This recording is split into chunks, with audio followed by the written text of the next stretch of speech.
Hello दोस्तों, स्वागत है आप सभी का एक बार फिर से आज के इस नए वीडियो में। आज के इस वीडियो में आप लोगों को कक्षा 10 साइंस के एक मोस्ट इम्पॉर्टेंट मॉडल पेपर को बताने वाला हूं, जो आपके पेपर के लिए अत्यंत महत्वपूर्ण है और इसी पैटर्न में आपके पेपर में क्वेश्चंस आएंगे। तो इस वीडियो को पूरा देखिएगा। मैं पूरा मॉडल पेपर एमसीक्यू सॉल्यूशन के साथ बताने वाला हूं तथा आपको पूरा क्वेश्चन समझाने वाला हूं कि किस प्रकार से आप अपने एग्जाम में लिखेंगे। तो चलिए शुरू करते हैं आज का वीडियो और मैं आपको बताता हूं संपूर्ण मॉडल पेपर कक्षा 10 विज्ञान का। चलिए स्टार्ट करते हैं। आप लोगों को पता है कि इंस्ट्रक्शन में कि 3 घंटे 15 मिनट हम लोग को पढ़ने के लिए दिए जाते हैं और ये जो प्रश्न पत्र है वो प्रश्न पत्र 2 खंडों में विभाजित है, खंड अ और खंड ब। खंड अ में हम लोग को मिलता है 20 बहुविकल्पीय प्रश्न, जिसका उत्तर हमको किस पे देना है, तो ओएमआर शीट पर देना है। और खंड ब में डिस्क्रिप्टिव मतलब क्वेश्चन है, जिसका उत्तर हमको उत्तर पुस्तिका में देना है और सभी प्रश्न करना अनिवार्य है, जिसमें पहला आ गया उपखंड क। और ये जितने भी बहुविकल्पीय प्रश्न है सबका आंसर आप लोगों को पता ही है कि एमसीक्यू सीट पे देना है।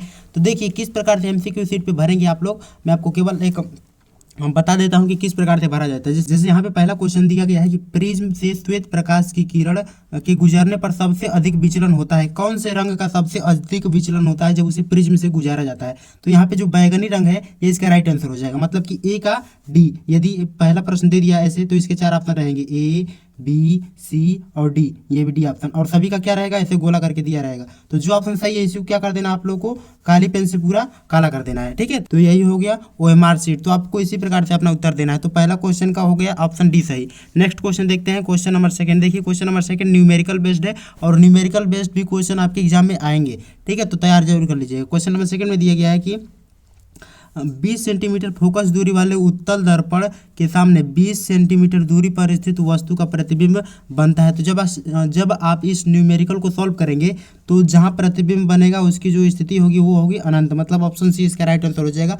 आप इस न्यूमेरिकल को सॉल्व जरूर कीजिएगा। ठीक है, नेक्स्ट क्वेश्चन देखते हैं। देखिए नेक्स्ट क्वेश्चन हम लोग को दिया गया है क्वेश्चन नंबर थर्ड, और क्वेश्चन नंबर थर्ड में दिया गया हम लोग को ये मोस्ट इंपॉर्टेंट प्रश्न है कि 1 किलोवाट घंटा बराबर क्या होता है। 1 किलोवाट घंटा बराबर होता है 3.6 × 10⁶ घात, मतलब कि ऑप्शन बी इसका राइट आंसर हो जाएगा। इसे आप याद जरूर कर लीजिएगा, ये आपके लिए मोस्ट इंपॉर्टेंट है। ठीक है, चलिए नेक्स्ट क्वेश्चन देखते हैं। Question number 4। देखिए मैं आपको केवल क्वेश्चन पढ़ के उसके आंसर बताते रहूंगा, क्योंकि मैं पूरा ऑप्शन पढ़ूंगा तो हो सके टाइम ज़्यादा लगे, लेकिन मैं कम ही टाइम में आपका पूरा मॉडल पेपर बता दूंगा। देखिए थर्ड क्वेश्चन में हम लोग को दिया गया है कि 220 वोल्ट और 100 वाट के विद्युत बल्ब के तंतु का प्रतिरोध क्या होगा। तो जब ये भी न्यूमेरिकल अब यदि सॉल्व करेंगे तो इसका आंसर आएगा 484, मतलब ऑप्शन 484 ओम इसका राइट आंसर हो जाएगा। ऑप्शन बी इसका राइट आंसर हो जाएगा। तो इस न्यूमेरिकल को सॉल्व जरूर कीजिएगा। चलिए नेक्स्ट देखते हैं क्वेश्चन नंबर 5। देखिए क्वेश्चन नंबर 5 में हम लोग को दिया गया है कि 1 मीटर फोकस दूरी वाले उत्तल लेंस की क्षमता क्या होती है। तो उत्तल लेंस की जो क्षमता होती है वो होती है +1 डायोप्टर, मतलब कि ऑप्शन सी इसका राइट आंसर हो जाएगा। नेक्स्ट क्वेश्चन, क्वेश्चन नंबर 6 में दिया गया है कि प्रकाश के लिए किस रंग का प्रकीर्णन सबसे कम होता है।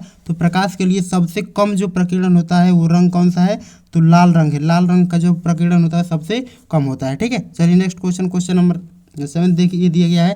देखिए क्वेश्चन नंबर 7 में पूछा हम लोगों से कि कौन सा मात्रक चुंबकीय क्षेत्र नहीं है। इसमें से कौन सा जो मात्रक है वो चुंबकीय क्षेत्र का नहीं है। तो न्यूटन प्रति मीटर स्क्वायर जो है वो चुंबकीय क्षेत्र का मात्रक नहीं है। ठीक है, नेक्स्ट क्वेश्चन, क्वेश्चन नंबर, अब देखिए एक आ गया उपखंड ख, मतलब ये बायोलॉजी केमिस्ट्री वाला पोर्शन है। ठीक है, ऊपर हम लोग पढ़ रहे थे वो सब फिजिक्स का था और ये केमिस्ट्री वाला पोर्शन है। देखिए इसमें 8वां क्वेश्चन दिया गया कि प्रोपेनॉल क्या है। जो प्रोपेनॉल का सूत्र होता है वो क्या होता है, तो C3H7OOH होता है, मतलब ऑप्शन बी इसका राइट आंसर हो जाएगा, प्रोपेनॉल। ठीक है, नेक्स्ट क्वेश्चन, क्वेश्चन नंबर 9 में देखिए। क्वेश्चन नंबर 9 में दिया गया कि अधातु कौन सा है, पोटेशियम है या फ्लोरीन है या एल्यूमिनियम है या सोडियम है। तो सोडियम जो है क्या होता है, एक अधातु होता है। तो ऑप्शन सी डी इसका राइट आंसर हो जाएगा। नेक्स्ट क्वेश्चन नंबर 10 में दिया गया है कि ठंडे जल से हाइड्रोजन गैस बनती है। तो हाइड्रोजन गैस बनती है वो भी सोडियम का जब अभिक्रिया ठंडे जल से कराया जाएगा तो हाइड्रोजन गैस बनता है, मतलब ऑप्शन सी इसका राइट आंसर हो जाएगा। नेक्स्ट क्वेश्चन, क्वेश्चन नंबर 11 देखिए। क्वेश्चन नंबर 11 भी मोस्ट इंपॉर्टेंट है, रिपीटेड क्वेश्चन है कि शुद्ध जल का पीएच मान कितना होता है। तो शुद्ध जल जो होता है वो न्यूट्रल होता है, मतलब ऑप्शन सी इसका राइट आंसर हो जाएगा। शुद्ध जल का पीएच मान 7 होता है। नेक्स्ट क्वेश्चन, क्वेश्चन नंबर 12 में दिया गया है कि निम्न में से कौन सी धातु ठंडे जल से क्रिया करके हाइड्रोजन गैस देती है। तो अभी मैंने ऊपर पढ़ा कि हाइड्रोजन गैस कौन सी धातु देती है, तो सोडियम सोडियम, ऑप्शन 20 का राइट आंसर हो जाएगा। नेक्स्ट क्वेश्चन, क्वेश्चन नंबर 13 में दिया गया है कि अम्लीय विलयन का पीएच मान कितना होता है। तो जो जैसे मैंने आपको नेक्स्ट वीडियो में बताया, इसके पहले वाली वीडियो में बताया कि जो 7 से कम होता है वो होता है अम्लीय, और जो 7 से ज़्यादा होता है वो होता है क्षारीय। मतलब 0 से लेकर और 14 तक का रेंज होता है पीएच का, ठीक है। तो समझ गए, जो 7 से कम होगा वो क्या होगा, एसिडिक नेचर का होगा, और जो 7 से ज़्यादा होगा वो बेसिक नेचर का होगा, ठीक है। तो यहाँ पे हम लोग को पूछा है एसिडिक नेचर मतलब अम्लीय कौन सा है, तो जो 7 से क्या होता है, कम होता है, मतलब ऑप्शन ए इसका राइट आंसर हो जाएगा। अब आ गया उपखंड गौ। उपखंड गौ में भी आपको एमसीक्यू मिलेंगे, और ये एमसीक्यू हैं बायोलॉजी के, ठीक है। तो चलिए इसको भी देख लेते हैं हम लोग। दिया गया इसमें हम लोग को कि मनुष्य में वृक्क एक तंत्र का भाग है जो संबंधित है। तो वृक्क किस तंत्र का भाग है हम लोग को बताना है। तो वृक्क जो है वो उत्सर्जन तंत्र का भाग है, मतलब ऑप्शन सी इसका राइट आंसर हो जाएगा। नेक्स्ट क्वेश्चन, क्वेश्चन नंबर 15 में दिया गया हम लोग को कि स्वपोषी पोषण के लिए आवश्यक है। जो स्वपोषी पोषण होता है उसके लिए क्या आवश्यक है, तो उसके लिए कार्बन डाइऑक्साइड तथा जल भी आवश्यक है, क्लोरोफिल भी आवश्यक है, और सूर्य का प्रकाश भी आवश्यक है, तथा ये सभी मतलब कि ऑप्शन डी इसके राइट आंसर हो जाएंगे। मतलब कि ये सभी एक स्वपोषी पौधा के लिए आवश्यक है। और यहाँ पे दिए गया क्वेश्चन नंबर 16 में कि अलैंगिक जनन मुकुलन द्वारा होता है। तो अलैंगिक जनन मुकुलन द्वारा अमीबा में होता है। वैसे ऑप्शन बी और ए दोनों सेम दिया है, तो यहाँ पे ऑप्शन कोई चेंज रहेगा, मतलब कि ऑप्शन मैचिंग नहीं रहता है, कोई एक ही सही रहता है, ठीक है। तो इसमें यहाँ पे कोई ऑप्शन दूसरा रहेगा। चलिए नेक्स्ट क्वेश्चन देख लेते हैं, क्वेश्चन नंबर 17। देखिए क्वेश्चन नंबर 17 में दिया गया है कि पराग कोश में होते हैं। तो पराग कोश में क्या होते हैं, पराग कण होते हैं। और पराग कोश किसका भाग है, तो ये पुंकेसर का भाग है, ठीक है। मतलब कि जो पुंकेसर होता है पुष्प में उसका भाग होता है। नेक्स्ट क्वेश्चन, क्वेश्चन नंबर 18 में दिया गया है कि डीएनए में पाया जाता है। तो डीएनए में क्या पाया जाता है, केंद्रक पाया जाता है, ऑप्शन डी इसका राइट आंसर हो जाएगा। चलिए नेक्स्ट क्वेश्चन, क्वेश्चन नंबर 19 देखते हैं। इसमें हम लोग को दिया गया है कि निम्न में से कौन सा मानव के मादा जननतंत्र का भाग नहीं है। तो ये अंडाशय, गर्भाशय और डिंबवाहिनी, ये सभी मानव के मादा जननतंत्र का भाग है, लेकिन शुक्रवाहिनी जो है ये नर जननतंत्र का भाग है, ऑप्शन सी इसका राइट आंसर हो जाएगा। नेक्स्ट क्वेश्चन और लास्ट क्वेश्चन देख लेते हैं एमसीक्यू का, एंड उसके बाद पूरा पेपर आपको बता रहा हूँ। देखिए दिया गया है कि जीवाश्म ऊर्जा का स्रोत है। तो जीवाश्म ऊर्जा का जो स्रोत है वो क्या है, कोयला है। यहाँ पे आपके खत्म हो गए टोटल 20 बहुविकल्पीय प्रश्न एक एक सॉल्यूशन के साथ। अब चलते हैं आपके वर्णात्मक प्रश्न, और ये है खंड ब।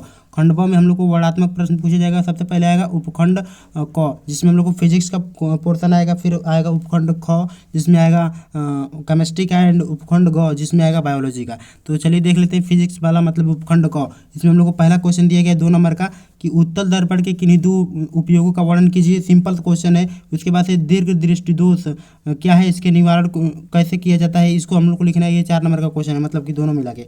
उसके बाद देखिए नेक्स्ट क्वेश्चन दिया गया है न्यूमेरिकल है, और इसमें हम लोग को पूछा गया 4 नंबर का क्वेश्चन है कि 2 ओम, 3 ओम और 4 ओम के प्रतिरोधों को समांतर क्रम में जोड़ा जाता है। इस संयोजन को 24 ओम वोल्ट की बैटरी से जोड़ा जाता है। बैटरी से संयोजन में प्रवाहित होने वाली धारा की गणना कीजिए। सिंपल सा क्वेश्चन है, आप इसे इजीली सॉल्व कर सकते हैं, न्यूमेरिकल बेस्ड है, ठीक है। तो ये 4 नंबर का क्वेश्चन है, आराम से सॉल्व कर लीजिएगा। नेक्स्ट क्वेश्चन, क्वेश्चन नंबर 3 में दिया गया कि एक प्रिज्म से प्रकाश के अपवर्तन की क्रिया चित्र द्वारा समझाइए। अपवर्तन कोण तथा विचलन कोण को चित्र में दिखाइए। जो अपवर्तन कोण होता है और विचलन कोण होता है इसको हमको चित्र में दिखाना है, और ये भी कितने नंबर का है, 4 नंबर का है। नेक्स्ट क्वेश्चन दिया गया है क्वेश्चन नंबर 4। देखिए क्वेश्चन नंबर 4 भी मोस्ट इंपॉर्टेंट है, और इसमें दिया गया है कि 2 मीटर लंबे चालक में 10 एम्पीयर की धारा प्रवाहित है। यह 2 वेबर प्रति मीटर के चुंबकीय क्षेत्र में रखा है। चालक में लगने वाले चुंबकीय बल का मान ज्ञात कीजिए। चुंबकीय बल का मान क्या होगा, और यहाँ पे दिया गया कि यदि धारावाही चालक चुंबकीय क्षेत्र के समांतर हो, लंबवत हो, और तीसरा में दिया गया है कि 45 अंश के कोण बनाते हुए रखा जाए। तो हम लोग को तीनों को सॉल्व करना है, मतलब कि इसमें 3 हम लोग को दिए गए समानांतर पे भी, लंबवत पे भी, और 45 अंश पे रखा जाए तब भी ये सॉल्व करना। और ये 6 नंबर का न्यूमेरिकल है, इसे सॉल्व कर लीजिएगा। यदि इसमें अथवा करके भी दिया है, यदि आपको ये आ रहा तो कर सकते हैं, वरना ये कर सकते हैं। दिया गया है इसमें हम लोग को कि ओम का नियम क्या है, वैद्युत परिपथ की सहायता से इसके नियम का सत्यापन कीजिए। भी 6 नंबर का सिंपल सा क्वेश्चन है, ओम का नियम। देखिए अब आगे उपखंड ख, और इसमें हम लोग को दिया गया केमिस्ट्री वाला पोर्सन। देखिए इसमें पहला क्वेश्चन दिया गया है हम लोग को कि प्लास्टर ऑफ पेरिस के निर्माण, प्लास्टर ऑफ पेरिस बनाने की विधि एवं उपयोग लिखिए। और ये 2 नंबर का क्वेश्चन है, ये हमेशा क्वेश्चन आता है। प्लास्टर ऑफ पेरिस, पीओपी या विरंजक चूड़ी या बेकिंग सोडा, कोई ना कोई जरूर आता है, तो उसे आप जरूर तैयार कर लीजिएगा। और मैंने ऑलरेडी साइंस के सभी इंपॉर्टेंट क्वेश्चन अपलोड कर दिए हैं, तो उसे देख लीजिएगा जरूर से। देखिए इसमें खबर दिया गया कि रेडॉक्स अभिक्रिया को उदाहरण सही समझाइए। 2 नंबर का क्वेश्चन है, मोस्ट इंपॉर्टेंट प्रश्न है। और उसके बाद से दिया गया 6वां में पहला कार्बन के मुखी प्रकृति को स्पष्ट कीजिए। मतलब कि क्या कारण है कि कार्बन कम मात्रा में ही पाया जाता है लेकिन उसके इतने सभी बॉन्ड होते हैं। तो वही हम लोग को बताना है कि सौरमुखी प्रकृति क्या होती है। एंड उसके बाद से दिया गया है निस्तापन और भर्जन में अंतर लिखिए, भी 2 नंबर का है। एंड उसके बाद से यहाँ पे आ गया 6 नंबर का क्वेश्चन, और इसमें हम लोग को दिया गया है कि कार्बनिक यौगिक की ऑक्सीकरण अभिक्रियाएं, और उसके बाद समजातीय श्रेणी और साबुन तथा अपमार्जक का निर्मलन क्रिया, और इस पे हम लोग को टिप्पणी लिखना है। और ये 6 नंबर का प्रश्न है, तीनों को लिख सकते हैं। चलिए नेक्स्ट देख लेते हैं। अथवा करके भी दिया है इसमें, और इसमें हम लोग क्या कर सकते हैं अथवा में कि एथेनॉल की 4 रासायनिक अभिक्रिया के समीकरण लिखिए तथा इसके 3 उपयोगों को बताइए। वो यदि क्वेश्चन नहीं आ रहा तो आप इसको भी कर सकते हैं। एंड उसके बाद से लास्ट उपखंड बचा, उपखंड ग, और इसमें हम लोग को 8वां क्वेश्चन में को दिया गया है कि स्वपरागण और परपरागण में विभेद कीजिए, 2 नंबर का है। वन संरक्षण क्यों आवश्यक है, ये 2 नंबर का है। स्वाचोस्वाच और श्वसन में अंतर बताइए, 4 नंबर का है। उसके बाद 10वां दिया गया कि पुष्प में निषेचन को प्रदर्शित करने हेतु स्त्री केसर के लंब काट का एक नामांकित चित्र बनाइए। उसके बाद से क्वेश्चन नंबर 11 में दिया गया कि मेंडल के नियमों की एक एक उदाहरण सहित व्याख्या कीजिए, 6 नंबर के, और मैंने ऑलरेडी मेंडल का नियम बता दिया है। उसके बाद यदि ये आ रहा है तो कर सकते हैं, वरना अथवा करके दिया है किन्हीं 2 पर टिप्पणी लिखना है। परागकोश का नामांकित चित्र बनाइए, खाद्य श्रृंखला एवं खाद्य जाल को बताइए। उसके बाद से बस खत्म हो गया। 3 नंबर का है, किसी पर भी इन दोनों पर क्या लिखना है आपको, टिप्पणी लिखना है। तो यहाँ पे आपका खत्म हो गया पूरा साइंस का पेपर, जो आपके बोर्ड एग्जाम के लिए मोस्ट इंपॉर्टेंट है। और आपके एग्जाम में इसी प्रकार से क्वेश्चन आएंगे, तो सभी क्वेश्चन को अच्छे से तैयार कर लीजिएगा, और वीडियो को अपने दोस्तों के साथ भी शेयर कर दीजिएगा, और चैनल को सब्सक्राइब जरूर कर लीजिएगा। इसी प्रकार की वीडियो आपको इस चैनल पर मिलेंगे। तो आई होप कि आज का पूरा वीडियो, पूरा मॉडल पेपर आप लोगों ने समझ लिया होगा किस प्रकार के क्वेश्चन आपके एग्जाम में पूछे जाते हैं। यदि कोई भी किसी प्रकार का डाउट हो तो आप मुझसे कमेंट में पूछ सकते हैं। मिलते हैं नेक्स्ट वीडियो में, तब तक के लिए धन्यवाद। जय हिंद, बाय बाय।